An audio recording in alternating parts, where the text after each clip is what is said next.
Jesus, before he was crucified, he was mocked and he was whipped. They put a purple robe on him and a crown of thorns on his head. And they mocked him, saying, "Oh, you're the king, you're the king." And then they hung him on a cross and they killed him. And even when he got up on the cross, people continued to mock him and make fun of him and tell him, "You're the Son of God, come down, save yourself."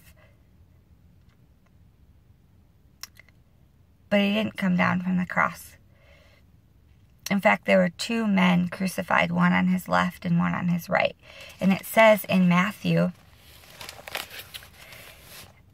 that both the robbers who were crucified with him also reviled him in the same way. So at first, both of those criminals were making fun of Jesus. Even though they were suffering the same punishment as him, they were making fun of him.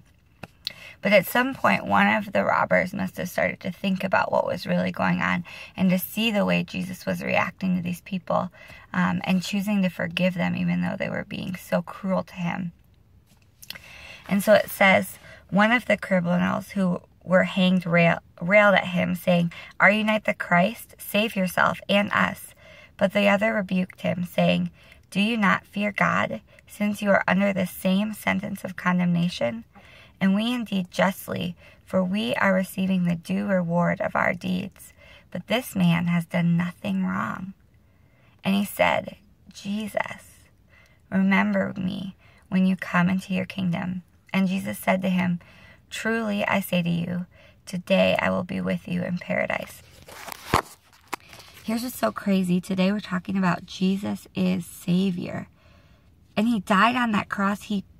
He didn't come down even when all the people said, "If you're God, come down from the cross."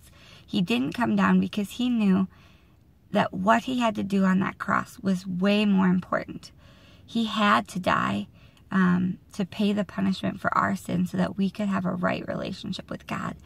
And so he could have come down from the cross. He could have proved all those people wrong. But instead, he chose to forgive those people. He chose to die on the cross, and he did that for you and for me.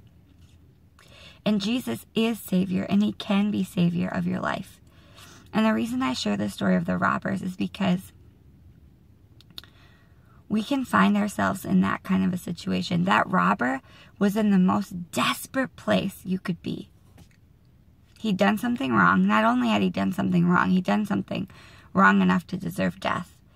He was caught in the act of that wrong and punished for it. He was being hung on the cross. He is giving his final breaths to say, "Jesus, remember me when you come into your kingdom." He was taking his final breaths to tell the other robber, "No, you're wrong. We're being punished for what we did. Jesus did nothing wrong." And in the same way, you might find yourself in a really desperate place, a place where you feel like it could not get any worse. The darkness is closing in. The things that I've done wrong, the things that have been done wrong to me, the mess that my life is, could not get any worse, and it's closing in. And there's just no way that Jesus could save me from what I'm going through. That's not true. That's not true, because Jesus was able to save that guy on the cross with only moments left of his life in the most desperate situation he's ever been in. Jesus was able to save him and to give him hope. And in the same way, no matter what desperate situation you find yourself in, no matter how far you find yourself from God, no matter what things you've done wrong, Jesus is way bigger, and his death on the cross is way bigger. And Jesus is Savior. Not only was he Savior when he died on the cross and when he saved that robber, he's still alive today, and he's real. And he's already paid the punishment and made a way for all the crap in your life. He is Savior. And right now, in this moment, if you turn to him and you ask him for forgiveness, you ask him for help, you ask him to remember you, he is Savior.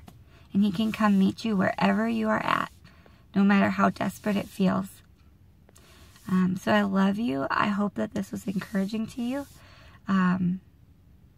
And I hope that you experience Jesus as Savior today from whatever you're going through. All right, guys. Love you. Bye.